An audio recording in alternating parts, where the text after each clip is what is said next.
When one hears the conversation and language of children today, one can easily be shocked.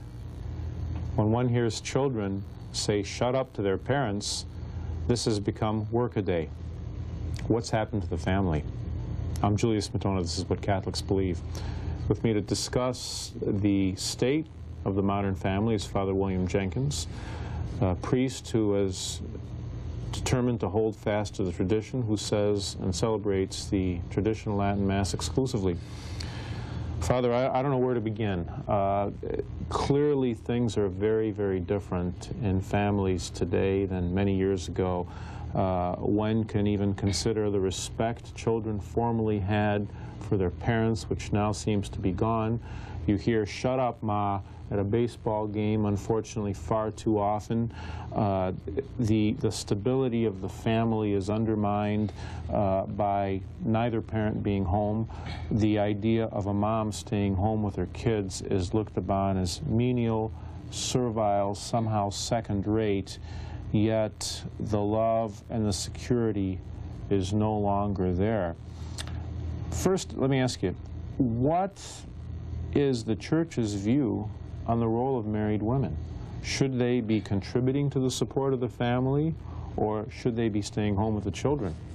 Well, married women always contribute to the support of the family. It's just how they do it is the question. You know.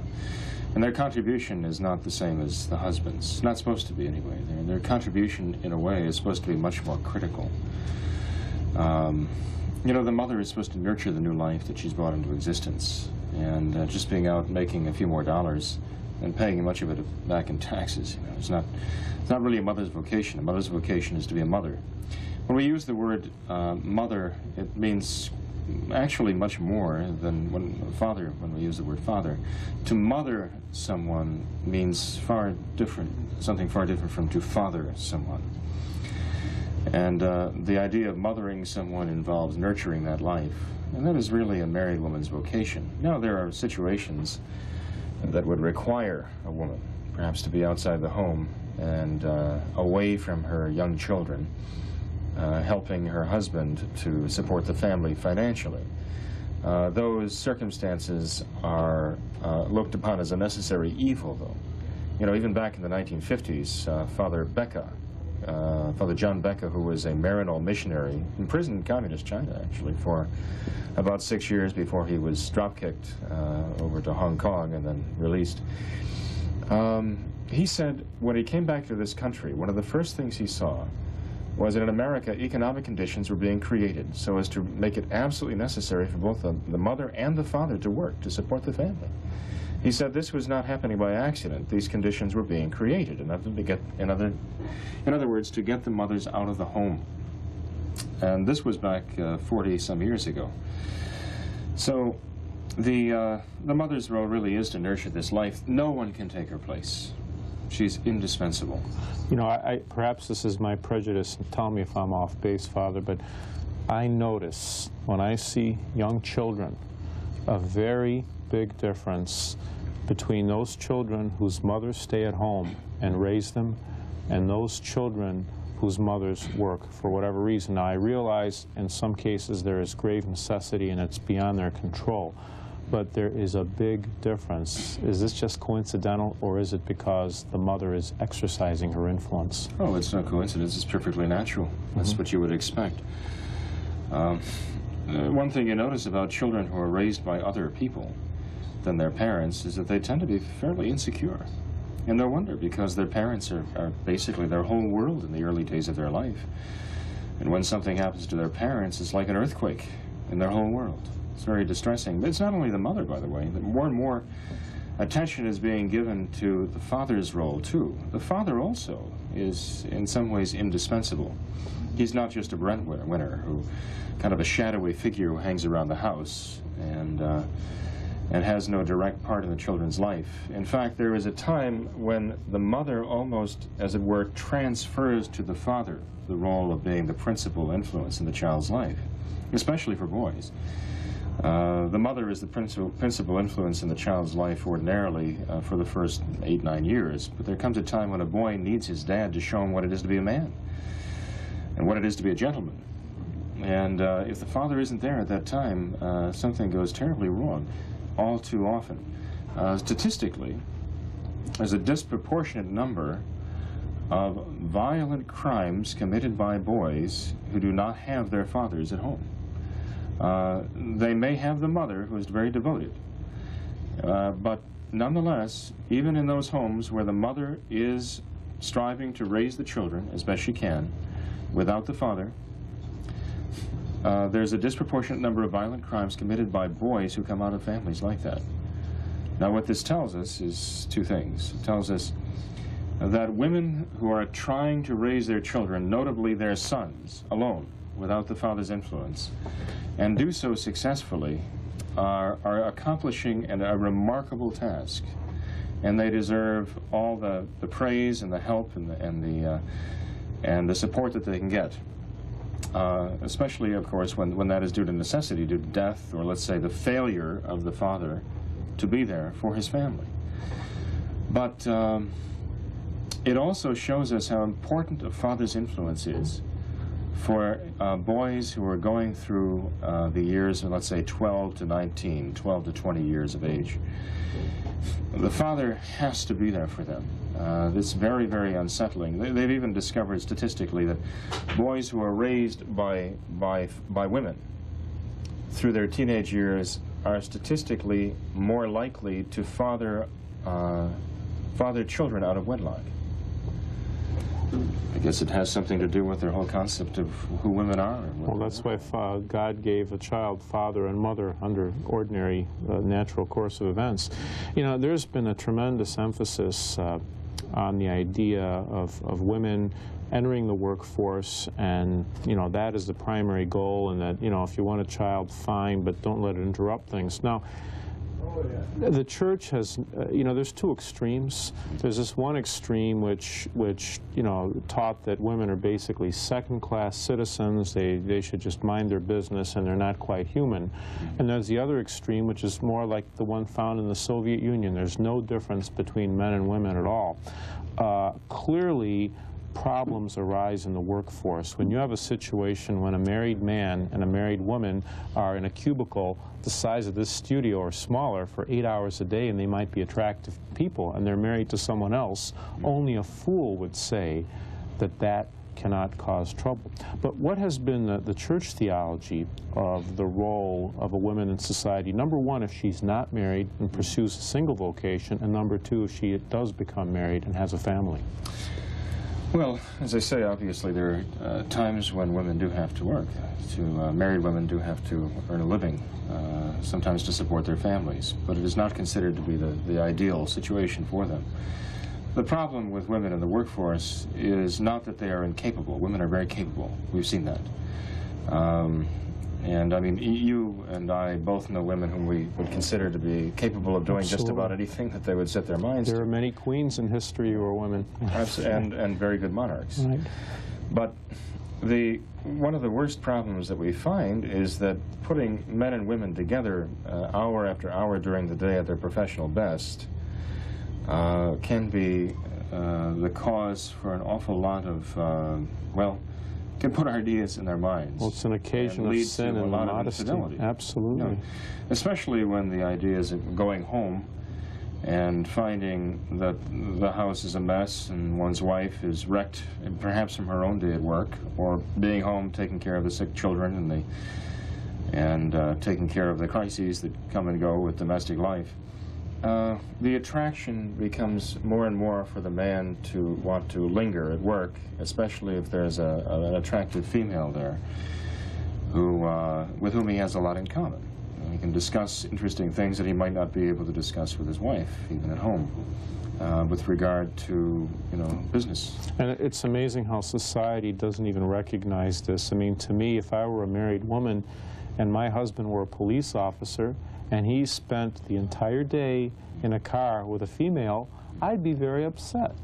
I mean, that is obviously a situation that common sense would say you avoid this kind of close contact with someone who could perhaps rob the affection which you have pledged for the rest of your life to someone else. But our society doesn't even recognize that. They think that, you know, people are just things, material, and they don't recognize the emotions, they don't recognize the consequences. Well, that's the liberal idea of things, which does not accept personal responsibility for one's actions. You know, when I'm giving marriage instruction to husbands and wives to be, I always try to tell them, you know, an important part of your married life is respecting your married privacy.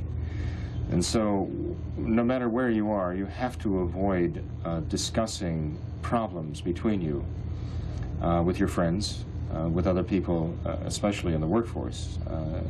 The greatest danger comes in when, you know, let's say an attractive woman at work might say, well, you know, Bob, you're not yourself today. What's wrong? You look like you haven't slept a wink. And Bob says, well, it's Irma, his wife, at home. You know, she's not treating me right. Things are a problem, and so on. And then, of course, his fellow worker, if she is a sympathetic person, says, well, gee, that's too bad. You know, you really deserve so much better than that. You're such a great guy. Well, that's all he wants is sympathy. And understanding, and immediately there's a bond set up there. Does this happen? Yes, definitely. How often does it happen? I can't tell you, you know, in terms of numbers, but I think it happens far too often. And people wind up discussing their intimate lives with coworkers. Even among men, it's not right to betray confidence that there should be between oneself and one's wife. But when it's between the sexes at work, it becomes positively dangerous. You know, Pope Leo XIII in his encyclical Rerum Novarum on the condition of the working classes said that employers are to take care to preserve and respect modesty in work. I mean, what would he say? I mean, you're talking about the horrors of the Industrial Revolution. What about, you know, the cyber age, where, again, there is no concept of this respect, where men and women might, you know, you're taking a young man and a young woman have to go to lunch together as part of a business, and nothing is even thought about something like that. Well, or even travel together. Travel together, exactly. So exactly. It just doesn't count, but it does. And we're witnessing the ravages of this in our own society. And of course, you know, people don't want to hear about this. They don't want to hear this cited. They don't want the light shown on this situation. They don't want to hear it criticized. And they become very agitated, very angry when you point this out, because it would threaten some restriction on how they conduct themselves. But nonetheless, I mean, there are consequences to these things, and the damage is being done in their own families and to their own children. You know, there have been a number of things which I think are attacks on the family. Primarily, divorce is a terrible attack, and there's many things that I think lead up to divorce. What are your thoughts on this obsessive influence on health and the culture of the body? And this preoccupation with looking wonderfully, and then even this other concept, which the notion of modesty, how one is supposed to be dressed, to what extent are you undressed? I mean, I recall just reading an article that in the 1930s or so, they did not want in Atlantic City, New Jersey, to let men go topless, so to speak, on beaches. That was considered indecent. And we've certainly come a long way from that. But to what extent should people be aware that these tendencies, you know, the concept of modesty, to what extent you cover yourself up, so to speak, to what extent you put this emphasis on the body, can that lead to difficulties in purity and in marriage and the family life? Yeah, sure. Well, the whole notion of self-respect is being scrapped in favor of self-esteem. Self-respect means that you conform your behavior to certain standards, to raise yourself up to those standards. Self-esteem just means whatever I happen to feel like at the time, that's good and right. And nobody has any right to criticize me for it. That's just the way I am. And unfortunately, too many of our youngsters are getting imbued with this idea of self-esteem, that I don't have any other standards, nobody really tells me what's right and wrong, I decide for myself, and that's what I'm going to respect, myself alone. We're returning to a pagan world, basically. This is like a post-Christian world where people glorify nudity. It's like the cult of nudity, and the cult of the body is like the larger picture, and the cult of nudity is a small aspect of it. It is an implicit denial of the soul and the glory of the soul, which is where the image of God is in man, and which, of course, is the sum and substance of the teaching of Christ that the soul created in the image and likeness of God is destined to be with him forever in heaven. Many spiritual writers, in fact, link this body worship to the appearance of Antichrist, that there's a link between them, this pagan naturalism. You're watching What Catholics. Father Jenkins, once you mentioned a concept of the family and the home life, and the concept could basically be summarized in 2 words: an enclosed garden. Now, it's interesting that garden, I believe in Hebrew, the Hebrew word is Carmel for garden, and the Carmelites are the most speculative of all orders, who are really devoted to contemplating God's majesty. But could you please explain how this concept of the enclosed garden ties into family life and how, in a sense, it forms an ideal? Well, the whole idea of an enclosed garden comes from sacred scripture, actually. And it involves, of course, the idea of our nurturing some form of life. Of course, a garden, you know, you're talking about flowers or vegetables or something.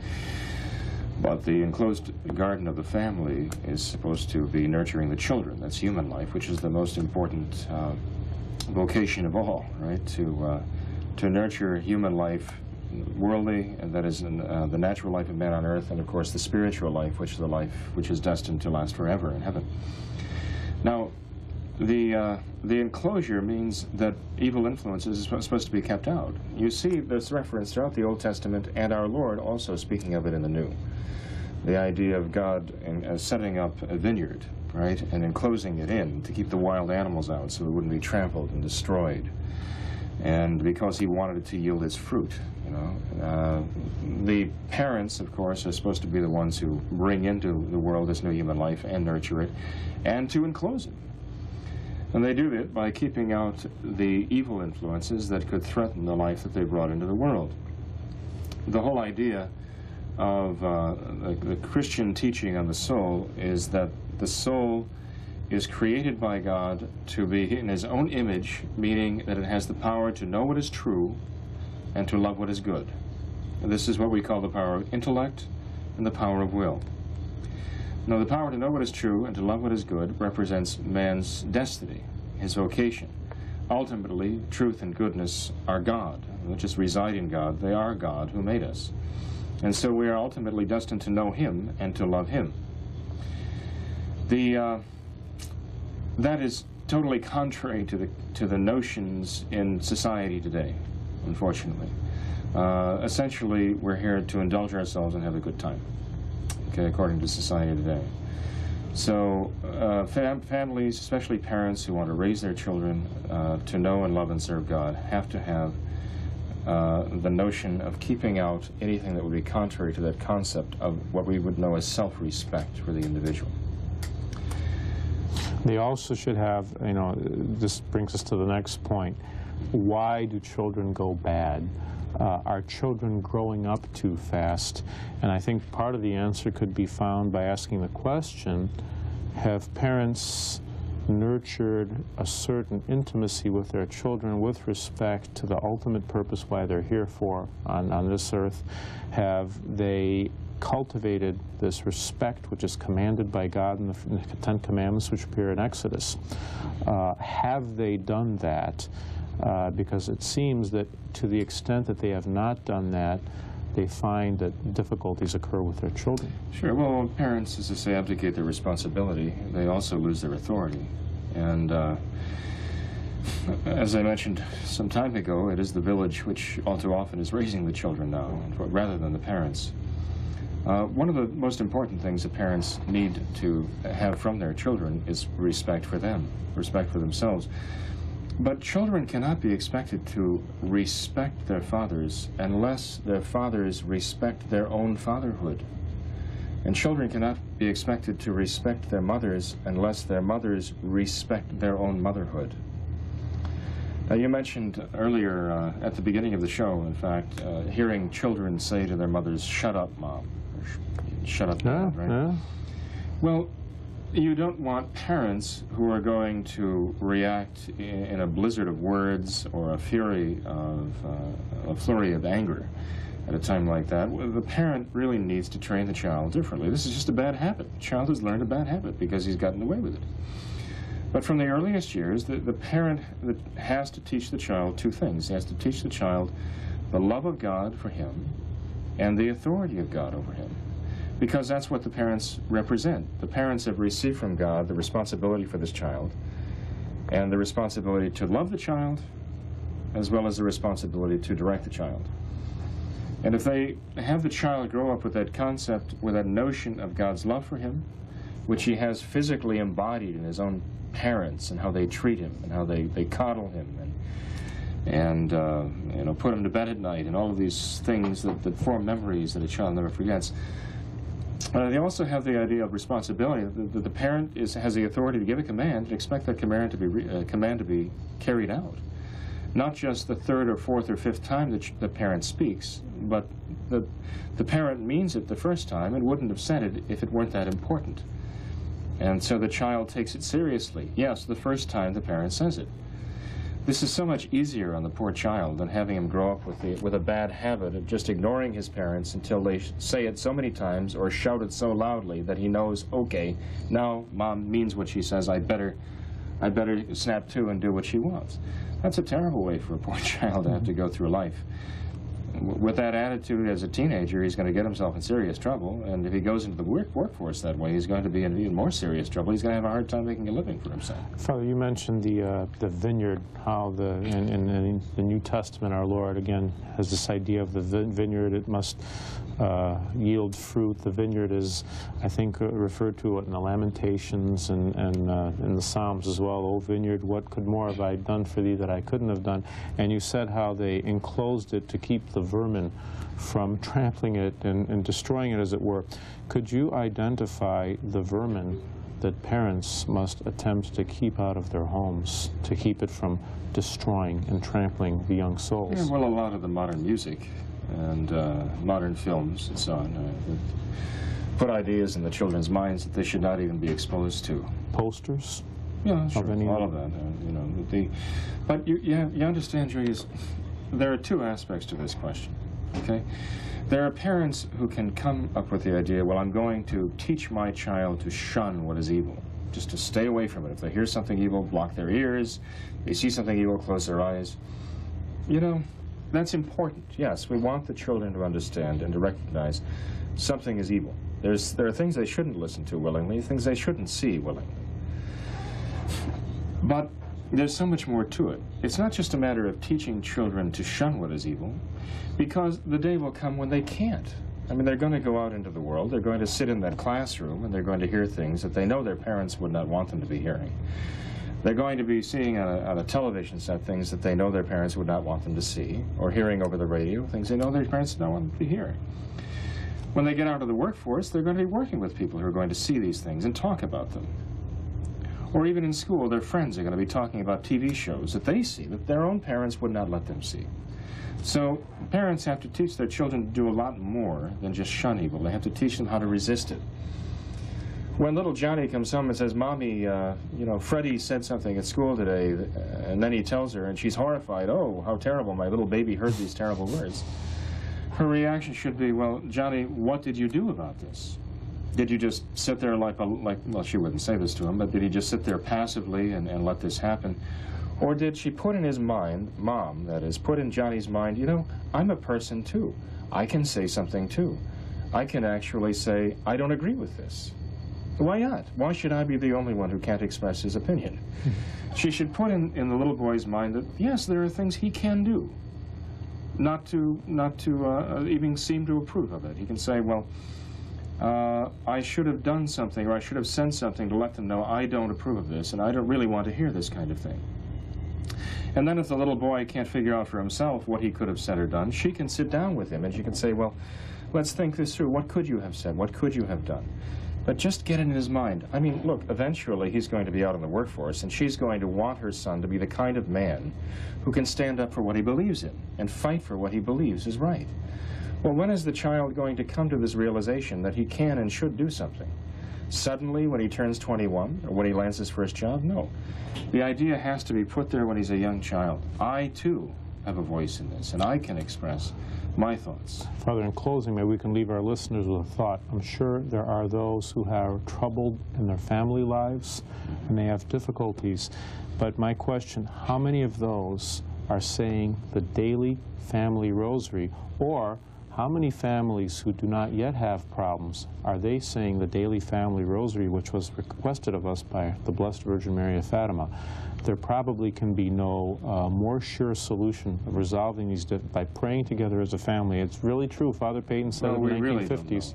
We don't know how many are doing so. But the family that prays together stays together. That's true. Right. Our Lady did ask at Fatima.